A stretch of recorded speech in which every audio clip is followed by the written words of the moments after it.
히브리서 9장 1절에서 5절 말씀 받들어 읽겠습니다. 첫 언약에도 섬기는 예법과 세상에 속한 성소가 있더라. 예비한 첫 장막이 있고 그 안에 등잔대와 상과 진설병이 있으니 이는 성소라 일컫고 또 둘째 휘장 뒤에 있는 장막을 지성소라 일컫나니 금향로와 사면을 금으로 싼 언약궤가 있고 그 안에 만나를 담은 금 항아리와 아론의 쌍난 지팡이와 언약의 돌판들이 있고 그 위에 속죄소를 덮는 영광의 그룹들이 있으니 이것들에 관하여는 이제 낱낱이 말할 수 없노라. 아멘. 오늘 히브리서 9장의 말씀으로 참 성소의 대제사장 예수님이라는 제목으로 하나님 말씀 함께 전하도록 하겠습니다.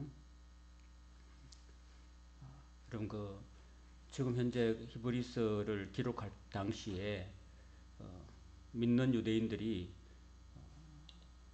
로마의 외적인 박해와 함께 또 유대교로 돌아가려고 하는 그런 움직임 속에서 유대교로 돌아가면은 안 된다. 다시 그 옛날로 돌아가면 안 된다라고 하는 그 권면 중에 여러 가지를 드는 중에 오늘 특별히 히브리서 9장에는 첫 언약 때 섬겼던 그 제도들 있잖아요. 첫 언약 때 섬겼던 그 성소의 제도, 제사 제도와 더불어서 둘째 언약, 새 언약 때 주시는 그런 언약이 얼마나 더 귀한가. 그래서 유대교로 돌아가면은 뭔가 불안전하다. 그러나 지금 우리가 믿고 있는 예수님이 정말 완전한 우리의 구원을 주시는 그런 구원주가 되신다 하는 것을 거듭거듭 반복하면서 오늘 이 시대를 살아가는 오늘 우리한테도 역시 예수님은 지금이나 어제나 과거나 내일이나 항상 예수님만이 우리가 진정으로 우리가 믿어야 될 대제사장 예수님이시다 하는 것을 우리에게 일러주시는 것입니다. 아무튼 우리가 히브리서 9장의 말씀을 함께 나누면서 다시 한번 이 시대, 그때 당시에 주신 말씀이지만 오늘 이 시대를 살아가는 우리에게 은혜가 되는 말씀이 되기를 바랍니다. 1절 다 같이 다시 한번 읽겠습니다. 첫 언약에도 섬기는 예법과 세상에 속한 성소가 있더라라고 말씀합니다. 이 첫 언약이라는 것은 하나님께서 모세를 통해서 시내산에서 주신 그 약속입니다. 그게 바로 모세 오경이라고 할 수 있겠죠. 율법이라고 할 수 있습니다. 그 율법에도 이 예법이 있고 세상에 속한 성소가 있다라고 합니다. 여러분, 원래 그 사람이라는 존재는요, 하나님이 에덴 동산에 아담과 하와를 처음 만드실 때 죄 없이 만들었는데 선악과를 따먹지 말라고 하나님 분명히 말씀하셨고 그걸 따먹게 되면 반드시 죄로 인해서 죽게 된다라고 하나님께서 신신당부하셨지만 그 아담과 하와가 하나님 말씀을 어기고 결국 사탄의 말을 듣고 그걸 따먹고 말았죠. 욕심으로. 그래서 결국은 인간은 죽을 수밖에 없고 하나님께 더 이상 나아갈 수 없는, 죄 때문에 나아갈 수 없는 그런 존재가 됐기 때문에 어쨌든 우리 인간이 하나님께 나아갈 수 있는 길이라는 것은요, 이 제사를 통해서 어떤 동물의 그 피를 흘려가지고 그 피를 통해서 흠없는 그런 짐승의 피를 통해서 하나님께 그냥 나아갈 수 있는 어떤 하나의 길을 제시해 준 거죠. 제시해 준 것이 바로 이 첫 언약에 하나님께서 모세를 통해서 죄인된 인간이 하나님께, 거룩하신 하나님께 나아갈 수 있는 길을 이렇게 보여주신 거예요. 한번 보여주신 겁니다.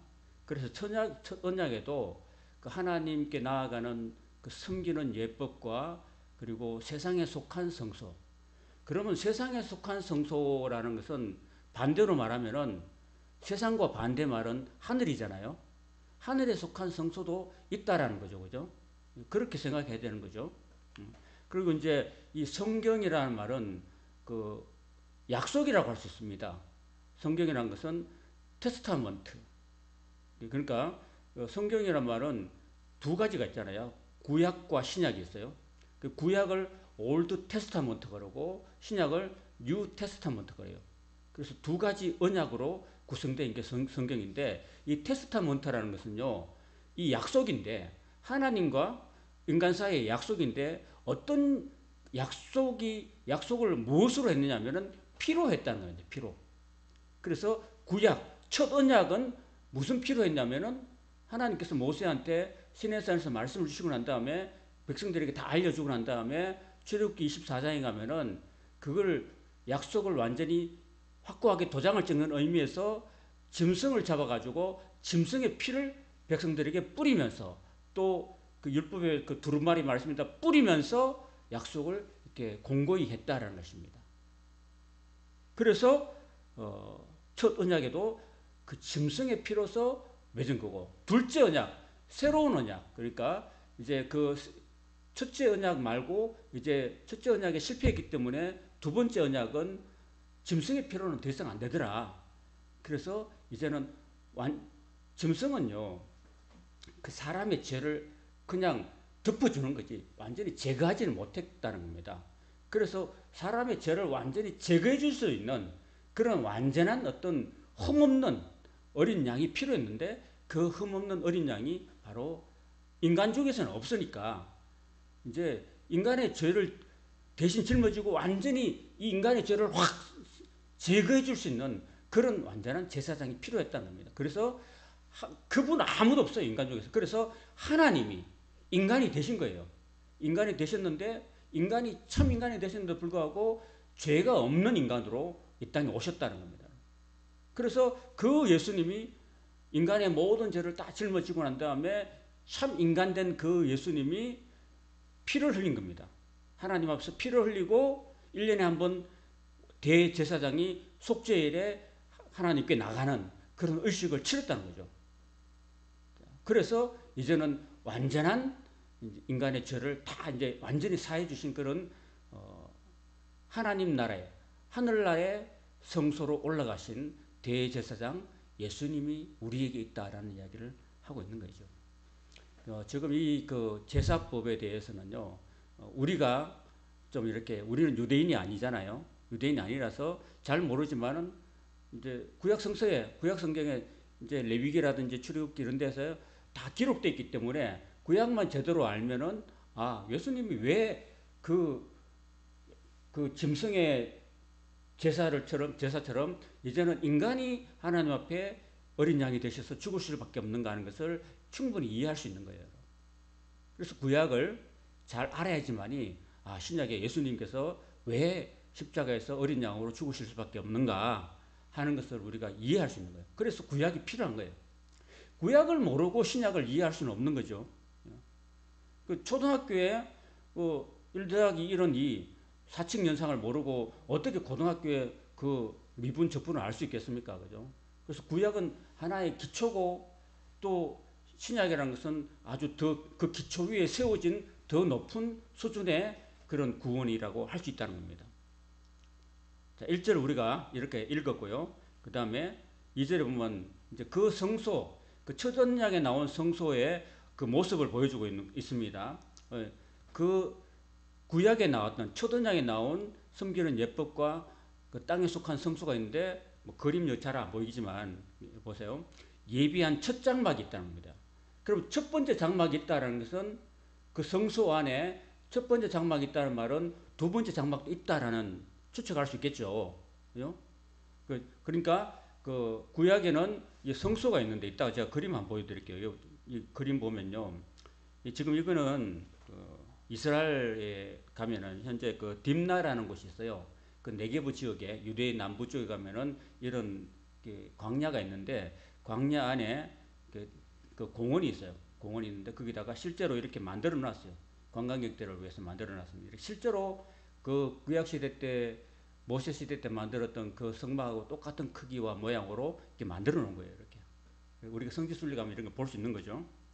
자, 이렇게 보면 이렇게 한가운데 이렇게 겉으로 보면 이렇게 큰 이렇게 울타리를 쳐놨고 여기가 동쪽이고 여기 서쪽이고 여기 남쪽 북쪽인데 여기 가운데 번제단이 있죠. 여기서 짐승을 잡아가지고 태우는 번제단이 있고 그 다음에 여기는 물두멍이라고 있는데 여기는 제사장이 이 성막 안에 들어갈 때 그냥 들어가면 안 되고 제사장이 이 물로 자기 몸을 씻고 그 다음에 여기 들어가는 거예요. 자, 이 안에는 이제 이 시커먼데 여기는 해다리 가죽으로 덮어놨는데 캄캄해요. 뭐 집안에 뭐 창문한 게 없는 그런 집안이에요. 뭐 캄캄합니다. 안에는 정말 캄캄한데 요걸 두 칸으로 나눠놨어요. 그래서 두 칸으로 나눴는데 앞칸이 바로 첫 장막입니다. 앞칸이. 그리고 뒷칸이 둘째 장막인데 지성소라고 합니다. 앞칸은 성소고 뒷칸은 하나님이 계신 곳이라고 해서 지극히 거룩한 성소라 해서 지성소라고 합니다. 한번 따라 봅시다. 성소와 지성소. 이 두 가지로 구별되어 있습니다. 그래서 이 지성소에는요, 아무나 못 들어갑니다. 그 지성소에 함부로 아무 때나 들어갔다가는 바로 죽습니다. 왜? 인간이 하나님 보면 바로 죽기 때문에. 그래서 이 지성소에는 아무도 못 들어가고 대제사장이 1년에 딱 한 번 들어갑니다.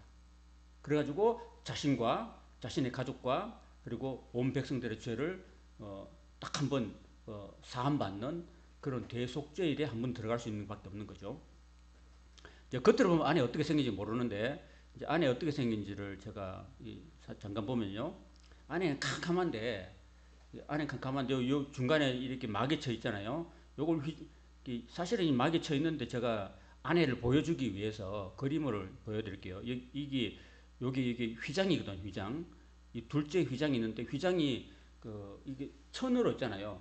금, 홍색, 자색, 청색 실로 꼬아가지고 이걸 이게 커튼을 만들었는데 커튼의 두께가 약 10cm 정도 됩니다. 그러면 사람의 손으로 이렇게 찢을 수 있을까요? 없을까요? 두께가 10cm인데 안 찢어져요 절대로. 그러니까 솔로몬 왕 때까지 약 한 400년 넘게 이게 지속됐습니다. 얼마나 잘 지었는지 어쨌든 이 막을 이렇게 들어가는데 이 막은 못 들어갈 김에 막아놨어요. 이렇게 딱 막아놨고 자 안에 들어가면은 이제 이 첫째 장막 여기 이제 첫째 장막 너무 캄캄하니까 안에 여기 7등잔을 만들어 가지고 여기 7등불이 딱 보입니까? 여기 왼편에 그죠? 딱 들어가면 왼편에 그래서 이 등불이 안 켜지면은 안에는 아무것도 안 보여요. 그래서 이 등불은 항상 켜져 있어야 돼요. 그리고 이 심지라는 게 있잖아요. 우리가 촛불을 태울 때 심지가 있잖아요. 그 심지를 항상 이 제사장들이 들어가가지고 심지가 다 되면은 불이 꺼져버리니까 안 되니까 항상 제사장이 들어가서 심지가 잘 타고 있는지 심지가 다 안 따랐으면은 또 심지를 바꿔주고 이렇게 하고 요거는 그 거룩한 기름으로 올리브유를 항상 공급을 해줍니다. 올리브 기름을 늘 공급해줘가지고 이 불이 24시간 안 끊어지게 돼요. 자, 그러면 이제 오른쪽에는 여기 보면 이렇게 상이 있잖아요, 상요. 요 상이 있는데 떡상이라고 그래요. 떡상인데 이 떡상에는 왼편에 6개, 오른편에 6개 해가지고 12개를 떡을 이렇게 항상 만들어 놔요. 그래서 이 떡을 만들어서 이스라엘 12지파니까 12지파를 대표해가지고 떡을 만들어 놓으면 그 떡을 일주일 동안이나 전시를 해놔요. 그리고 일주일이 지나면 또 새 떡으로 갈아치우고 이래요. 이 떡은 아무도 못 먹고 제사장만이 먹을 수 있는 떡이에요. 자, 그 다음에 이제 이 제사장이 앞에 이게 불을 피우고 있죠. 요걸 이제 분향단이라고 합니다. 분향단. 여러분, 우리가 그 세상 사람들도 제사 지낼 때 이렇게 뭐 향을 피우잖아. 그죠? 향을 피우잖아요. 향을 왜 피울까요?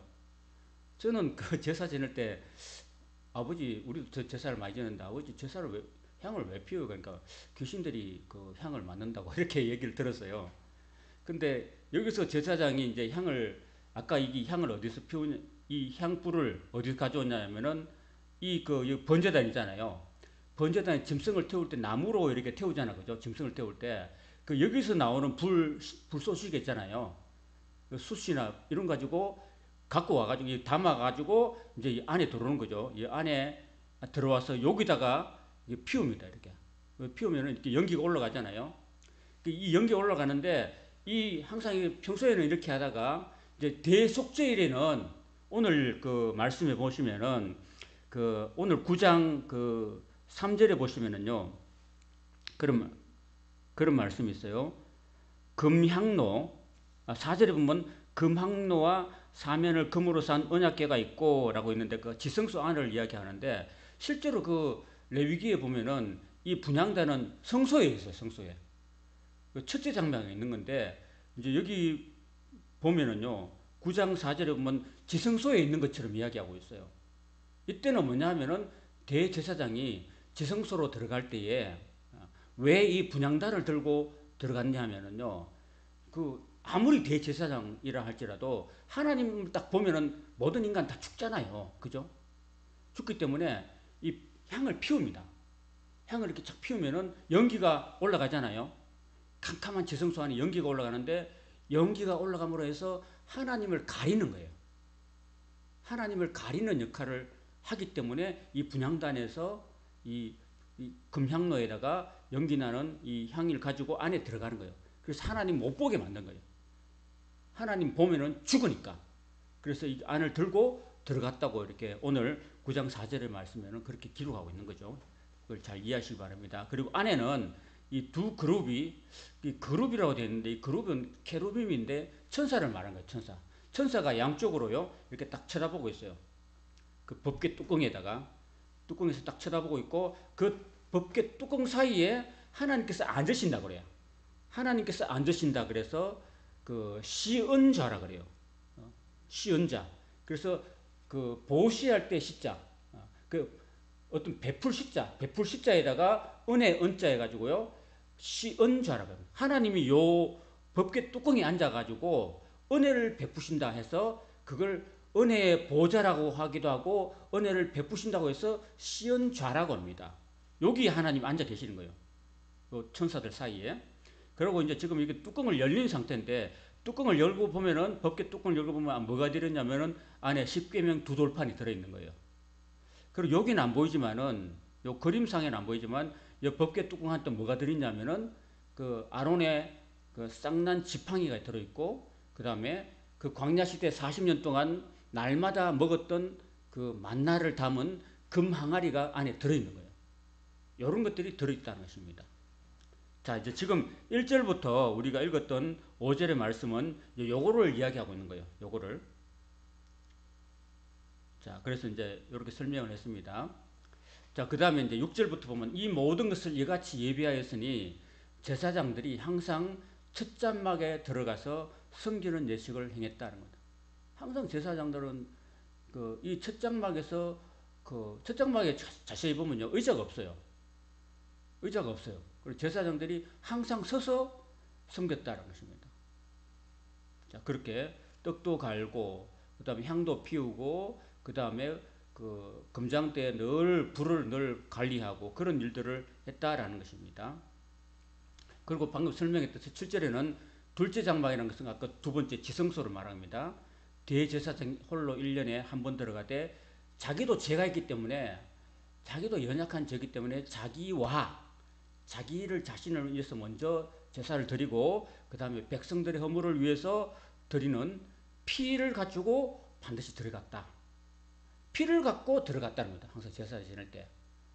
지금 여기 얘기하고 싶은 것은 뭐냐면요. 이 제사 제도, 첫 언약에 들어가는 제사 제도가 항상 피가 있어야 된다라는 의식을 하고 있는 거죠. 여러분, 그 제주도 사람들이 그 제사 지낼 때 피가 있습니까? 없습니까? 여러분 제사 지내 보셨잖아요. 제사 지낼 때 피가 있어요, 없어요? 그럼 헛방이야. 피가 없는 거예요. 그 제사를 왜 지냅니까? 인간과 하나님과 끊어진 관계가 죄 때문인데 죄를 씻으려면 피가 필요한 거예요. 필요한데 항상 그 피가 필요하니까 이 짐승을 잡아가지고 이 피를 갖고 하나님 앞에 나아갔다는 겁니다. 그게 구약에는 항상 제사를 지낼 때는 피가 있었다는 것입니다. 그래서 지금 우리 그 세상 사람들이 막 이렇게 뭐 상차려 놓고 뭐 뭐 생선 차리고 떡 만들고 과일 만들고 해가지고 쭉 하잖아. 조상들한테 제사하잖아. 그죠? 그건 그냥 절하는 것 뿐이에요. 그리고 우리가 누가복음 16장에 부자와 나사로 이야기를 하면서 제가 말씀드렸잖아요. 그 죽은 조상들의 영혼이 못 와요. 그래서 우리가 기독교에서는 왜 너네들은 왜 제사를 안 지내냐? 너네들 제사도 안 지내는 조상도 모르는 호로 자식 아니냐? 이렇게 얘기를 하잖아요. 그건 모르고 하는 거죠. 사람이 죽은 영혼이 만약에 우리 죽은 조상들이 이게 다시 온다. 다시 영혼으로 다시 제사밥 먹으러 온다. 그러면 기독교가 제일 앞장서서 해야 되겠죠. 그죠? 당연히. 안 그래요? 그렇지만 하나님 말씀은 그거는 예수님께서 그거는 죽은 영혼들은 절대로 오지 않는다는, 못 온다는 거예요. 못 오기 때문에 우리가 추도 예배를 드리면서 우리가 추도할 뿐이지 그 제사상 차려놓고 그 영혼이 와서 밥 먹는다. 그런 게 아니에요. 만약에 그렇다면 우리가 앞장서서 제사 지내야 되지. 당연히 우리 아버지가 돌아가시고 우리 어머니가 돌아가셨는데 1년에 한 번 딱 제삿날 들어오는데 거대하게 성당에 차려서 당연히 해드려야지. 안 그래요? 그렇지만 그렇게 되지 않는다는 거죠. 그러면 그래서 우리가 추도 예배를 드리면서 우리가 그 고인을 기리는 거지. 고인이 우리를 낳아주시고 키워주셨기 때문에 기리는 거지.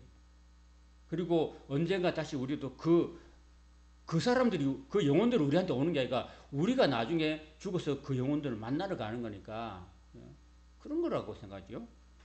어쨌든 피 없이는 안 된다라는 이야기를 하고 있는 거죠.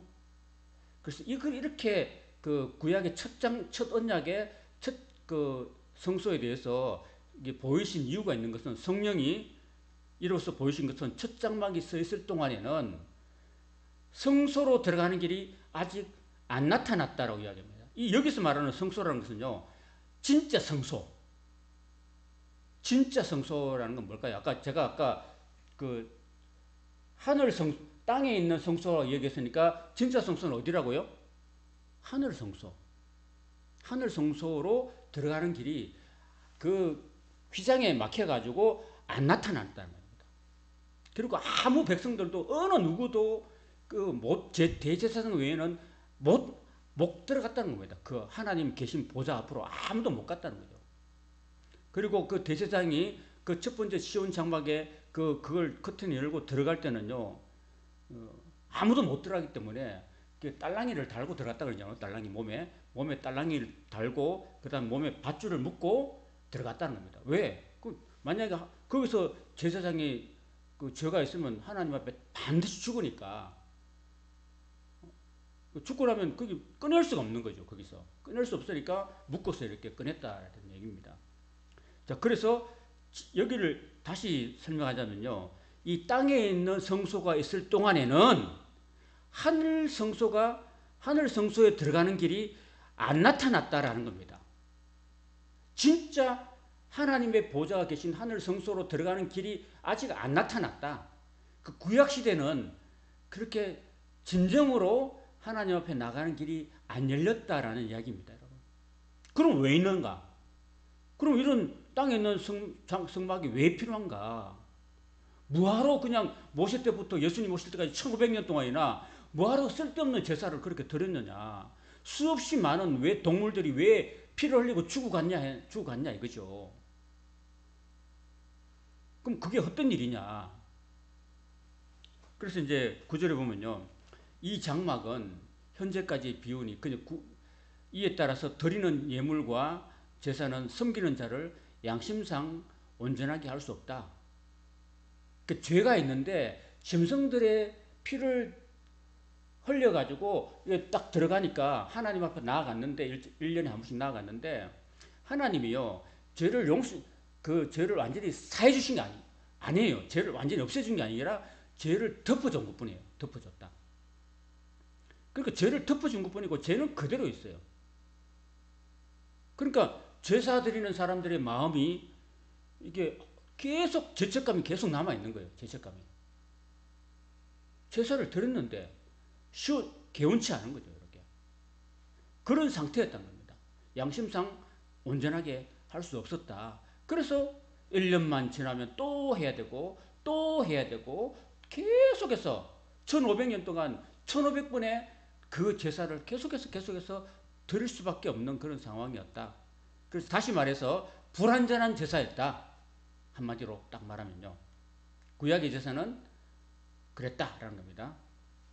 그래서 이런 구약의 제사는 먹고 마시는 것과 여러 가지 씻는 것과 함께 육체의 예법, 그냥 우리가 그 사람만, 진짜 우리가 하나님께 용서받아야 될 것은 마음의 죄거든요. 마음의 죄고 양심의 죄인데, 그 구약의 제사로는 그냥 우리 육체만 그냥 깨끗하게 되는 것, 그 역할밖에 안 되고, 개혁할 때까지 그냥 계속해서 그렇게 계속해서 온 겁니다, 여러분. 개혁이란 뭐냐면요, 그 예수님께서 오셔가지고 완전하게 새로운 제사로 완전히 우리의 죄를 깨끗하게 씻어 주실 때까지 그냥 그 모형으로 두면서, 아, 인간이 죄인이구나. 아무리 제사를 많이 드려도 우리 인간은 진짜 예수님 아니고는 우리 인간의 죄를 진정으로 사함받을 수 있는 길이 없구나. 인간의 진정으로 하나님께 나아갈 수 있는 길은 없구나. 우리가 인간의 죄인이구나 하는 사실을 계속해서 깨닫고 죄를 깨닫는 역할만 했을 뿐이죠. 제가 말씀드렸잖아요. 이 인간의 죄가 제사를 통해서 자꾸 집행이 유예됐을 뿐이에요. 해마다 1년씩 제 집행이 유예됐을 뿐입니다. 그런 역할인 거죠. 자, 그래서 이제 우리가 1절부터 10절까지 봤는데, 이 10절, 17절까지가 이 구약의 제사가 한마디로 말해서 불완전했다 라는 이야기를 한 겁니다. 한마디로 요약하면 그거예요. 구약의 제사는 불완전한 제사였다 라는 이야기를 하고, 이제 11절부터 이제 마지막까지는 이제 너희들이 유대교가 믿는 구약의 제사는 불완전한 제사였다. 그러니까 유대교로 돌아가지 말라. 돌아가면은 그거는 어리석은 짓이다. 바보 같은 짓이다. 왜 너희들이 이제 예수 믿고서 이제 진리 대신 예수님을 믿게 되는데 왜 다시 예수님을 떠나서 옛날로 돌아가려고 하느냐 라는 이야기를 하고 있는 거죠. 자, 그러면서 이제 11절부터는 이제 그리스도 예수님께 대해서 이야기하고 있습니다. 11절, 그리스도께서는 장래 좋은 일에 대제사장으로 오사 손으로 짓지 아니하는 것. 자, 그 구약의 그 성소는 손으로 지었잖아요, 그죠? 손으로 지었는데 하늘 성소는 손으로 안 지었고 창조에 속하지 아니하는 더 크고 온전한 장막으로 만들어졌다라는 이야기를 하고 있습니다. 그리고 이 아까 그 제가 이거 봤죠, 여러분? 이거 봤죠, 그죠? 이게 어디서 왔냐면요, 모세가 그 시내산에 올라가지고 하나님께서 하늘 성소의 모형을 한번 딱 보여주셨어요. 모형을 보여주셨기 때문에 그걸 보고서 이렇게 만든 게 이겁니다. 이거는 모형이에요, 모형. 진짜 성소는 하늘에 있는 거죠. 요건 모형입니다. 그래서 구약의 제사는 하나의 모형이고 그림자인 거예요. 다시 말해서 아파트로 말하면은 모델 하우스고, 이제 예수님은 진짜 아파트, 우리가 인간이 들어가 살아야 될 아파트를 말하는 거죠. 그렇게 이해하시면 되겠습니다. 그 다음에 12절에 염소와 송아지의 피로 아니하고, 구약의 제사는 이렇게 했지만은 이제 신약의 제사는 예수님 오고 난 다음부터는 자신의 피로, 예수님이 자신의 피로 영원한 속죄를 이루사 단번에 성소에 들어가셨다 그랬습니다. 예수님은 이걸 제가 지난번에 했죠. 한번 따라봅시다. 영단번의 제사. 영원히 단번에. 그리고 여기 성소에 들어갔다는 것은요, 하늘 성소에 들어갔다는 겁니다. 예수님이 땅에 있는 성소에 안 들어간 거요. 진짜 하늘의 성소에 예수님이 들어가셨다라는 이야기를 합니다. 자, 이거에 대해서 자꾸 이제 설명합니다. 그 염소와 황소의 피와 암송아의 제절을 부정한 자리, 그러니까 구약의 제사를 통해서 그 피를 뿌리고 죄를 뿌려가지고 그 육체를 정결하고 거룩하게 한 효과는 있었습니다. 겉으로는 그런 효과가 있었는데 14절에 보면 하물며 영원하신 성령으로 말미암아서 흠없는 자기를 하나님께 드린 그리스도의 피가 어찌 너희 양심을 죽은 행실에서 깨끗하게 하고 살아계신 하나님을 섬기게 할 수 없겠느냐라고 이야기합니다. 그럼 섬길 수 있게 할 수 있다는 겁니다. 진짜 예수님의 피가 우리를 온전하게 우리를 죄를 다 씻어주는 역할을 한다는 겁니다. 예수님의 피가. 그래서 예수님의 피로 말미암아서 예수님은 새 언약, 아까 그 1장 1절에 보면, 9장 1절에 보면 옛 언약으로 되어 있잖아요. 첫 언약. 그죠? 첫 언약인데, 이 지금은 이제 새 언약이라고 말하잖아요. 새 언약은 둘째 언약이에요. 둘째 언약. 그래서 중보자라는 것은요, 하나님과 우리 사이에 이어주는, 예수님께서 피로 완전히 제사를 드려가지고 우리 죄인과 하나님 사이에 완전히 다리가 되어 주셨다는 겁니다. 그래서 첫 언약 때에 그 하나님이 주신 율법을 인간이 범했다는 거죠. 율법을 안 지켜가지고 인간은 죽을 수밖에 없었는데 우리 예수님께서 십자가에서 자신을 못 박혀서 피 흘려 죽으심으로 말미암아서 우리를 속량하려고 죄에서 죄사함을 주려고 죽으사 부르심을 입은 자로, 그러니까 저와 여러분들 하나님의 백성으로 부르심을 입은 자로 하여금 영원한 기업, 그러니까 영원한 하나님 나라의 약속을 얻도록 하기 위해서 그렇게 예수님이 우리 대신해서 죽어주셨다라는 것입니다. 여러분. 자, 여기까지가 좀 이해가 되시나요? 그러니까 예수님이 인간이 이렇게 하나님 나라로 들어가는 길을 이야기하는데, 그 하나님 나라로 들어가는 길이 어떤 짐승의 피를 흘려서 불완전한 죄소는 갈 수 없다는 거예요. 그래서 예수님이 왜 이 땅에 오셔서 십자가를 지시고 죽을 수밖에 없었는가? 그 예수님의 십자가의 죽으심, 예수님의 그 죽으신 흘리심 그 피, 예수님의 그 보혈을 믿을 때에 우리는 영원한 하나님 나라에 들어가는 은혜를 받는다라는 이야기를 하고 있는 거죠. 저와 여러분이 지금 예수님 믿잖아요. 예수님 믿는 거는요, 그냥 예수님 믿는 것뿐 아니라 예수님이 나를 위해서 십자가에서 피를 흘려 주셔서 내 죄를 다 사해 주셨다라는 것을 믿는 거예요. 그걸 믿을 때 우리가 하나님의 자녀가 되는 거고, 영원한 하나님 나라를 우리가 기업으로, 상속으로 받을 수 있다라는 이야기를 하고 있는 겁니다. 그러면서 일단 왜 예수님이 죽어야 되는가? 그 유언이라는 것은 16절과 17절 유언을 이야기하면서 빗대고 이야기하는데, 유언하는 자가 죽어야 된다, 그런 이야기를 합니다. 그럼 맞습니까? 이 말이 맞아요? 내가 아버지인데 내 자식한테 내가 죽거든, 뭐 가진 재산은 없지만은 내가 가지고 있는 재산은 내가 죽으면은 이제 첫째는 50% 가져가고 둘째, 셋째는 반반씩 나누라, 이렇게 만약 유언을 했는데 그 자식들이 내가 아직 살아있는데 그걸 다 갖고 가면 안 되잖아요. 내가 죽어야 갖고 갈 수 있는 거잖아요. 그래서 마치 그런 거예요. 유언을 남겨놓은 다음에 그 죽어야지만이 그게 효력이 있다. 살아있는 동안에는 효력이 없다라는 이야기를 하고 있는 거죠. 이건 뭘 말하냐면요, 하나님의 약속, 다시 말해 이 유언이라는 것은 약속이거든요. 하나님의 언약이거든요.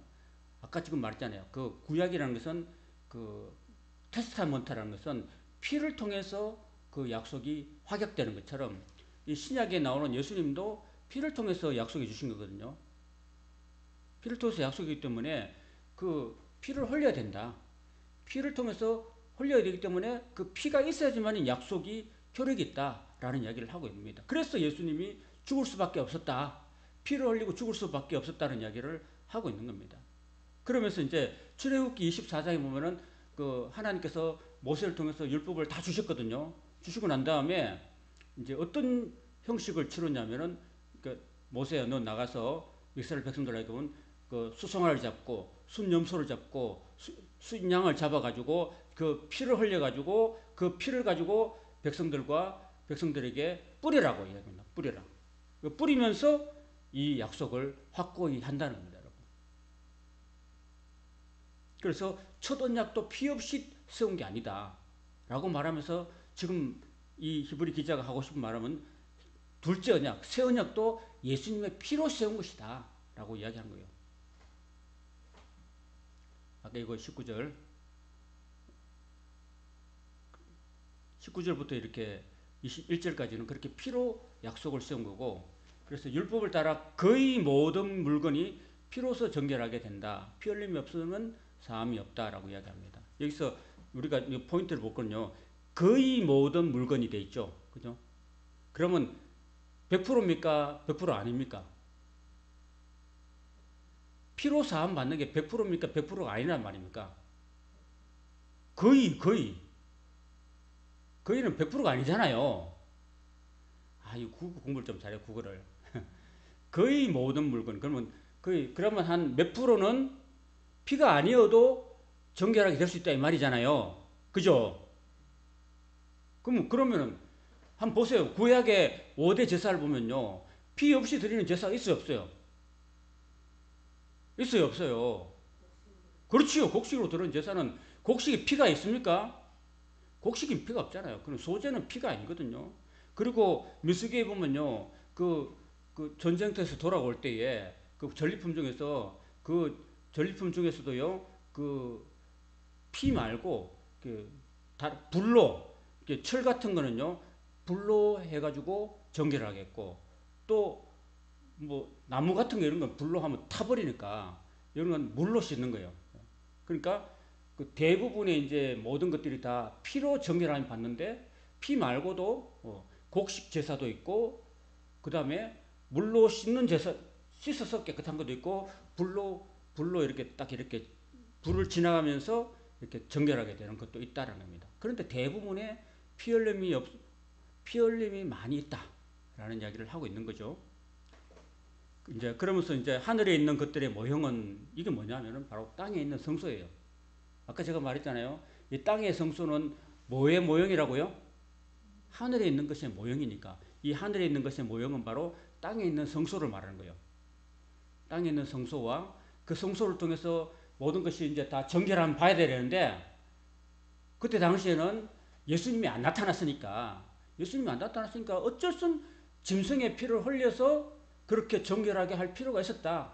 그냥 죄를 덮어주는 역할만 했다라. 그런 필요가 있었다는 거예요. 그 구약에 1500년 동안 제사를 지내면서 어쩔 수 없이 예수님이 올 때까지는 어쩔 수 없이 짐승의 피를 흘릴 수밖에 없었다라는 이야기를 하고 그리고 이제 하늘에 있는 그것들은 진짜로 참 성소는 이런 것들보다 짐승의 피 이런 것보다 더 좋은 제물로 할지니다. 그리고 더 좋은 제물은 뭘까요? 바로 예수님이라. 예수님이 이제 완전한 제물, 더 좋은 제물이라는 것을 얘기하고 있는 거예요. 지금 누구한테 얘기하는 거예요?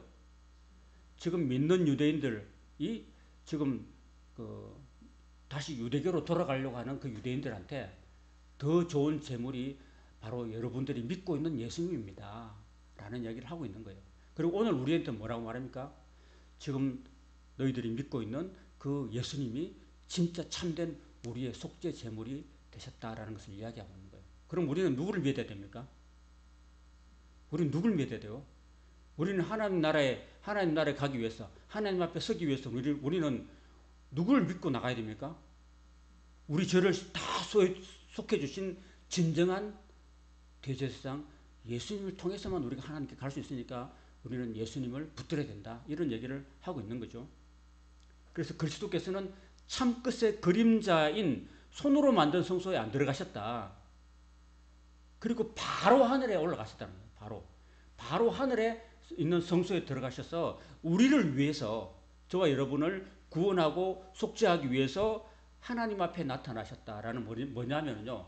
하나님 앞에 나타난 게 뭐냐면요. 1년에 한 번 대제사장이 하나님 앞에 지성소에 들어가는 걸 말하는 거예요. 그래서 예수님이 저와 여러분의 모든 죄를 다 짊어지시고 속죄하시고 난 다음에 하나님 앞에 나타나셨다는 겁니다. 하나님 앞에 나타나셔가지고 그래 너로 말미암아서 너를 믿는 모든 백성들의 죄를 내가 사노라 하는 하나님의 음성을 듣게 되는 거죠. 자, 그리고 25절에 대제사장이 해마다 다른 것의 피로서 성소에 들어간 같이 자주 자기를 드리려고 안 했다. 왜냐하면 예수님은 영단번에 제사를 드렸으니까 옛날에는 1년에 한 번씩 맨날 1년에 한 번씩 이렇게 해가지고 1500번이나 드렸는데 예수님은 그렇게 안 한 겁니다. 뭐 그랬으면 예수님도 창조할 때부터 해가지고 그가 세상을 창조한 때 여기서 이 말을 보면 예수님이 창조주란 말이에요. 창조주고 그리고 자주 고난을 받았어야 된다. 만약에 땅에 있는 제사장처럼 그렇게 했더라면 십자가에서 몇 번 죽어야 됩니까? 수백 번, 수천 번 죽어야 되겠죠. 그죠? 그러면 불완전하기 때문에 그렇게 했던 거고, 이제는 예수님이 자기 자신을 단번에 제물로 드려서 죄를 없이 하려고 세상 끝에 나타나셨다라는 겁니다. 예수님이 나타나신 때가 세상 끝이라고 했는데, 이 세상 끝이 뭐냐면은 율법의 시대를 끝내는 그런 세상입니다. 더 이상 구약의 그 양으로 짐승으로 드리는 그 피 제사를 끝내는 그 세상 끝을 말하는 거죠. 자, 그러면 이제 예수님이 율법의 시대를 끝냈습니다. 피로 드리는 제사의 시대를 끝냈습니다. 그럼 우리가 이제 더 이상은 구약의 제사를 따라가야 됩니까? 안 따라가야 됩니까? 더 이상 유대교로 돌아가야 됩니까? 안 돌아가야 됩니까? 더 이상 유대교로 돌아가면 안 된다는 이야기를 지금 하고 있는 거예요. 9장 26절에. 그래서 한 번 죽는 것은 사람에게 정해진 것이요, 그 후에는 심판이 있다. 이렇게 말하는 이유가 있어요. 한 번 죽는 것은 사람한테 정해진 것이고 그 후에는 심판이 있대요. 보통 사람들은 이렇게 말하잖아요. 아, 그래, 인간은 그렇게 하나님께서 정하신 거거든, 사람요. 에덴 동산에서 아담과 하와가 선악과를 따먹고 난 다음에는 반드시 죽는다 했기 때문에 인간은 죽어요.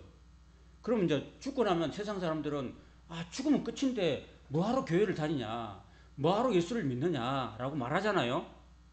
그런데 성경은 말하기를 사람이 죽고 난 다음에는 죽음이 끝이 아니라는 거예요.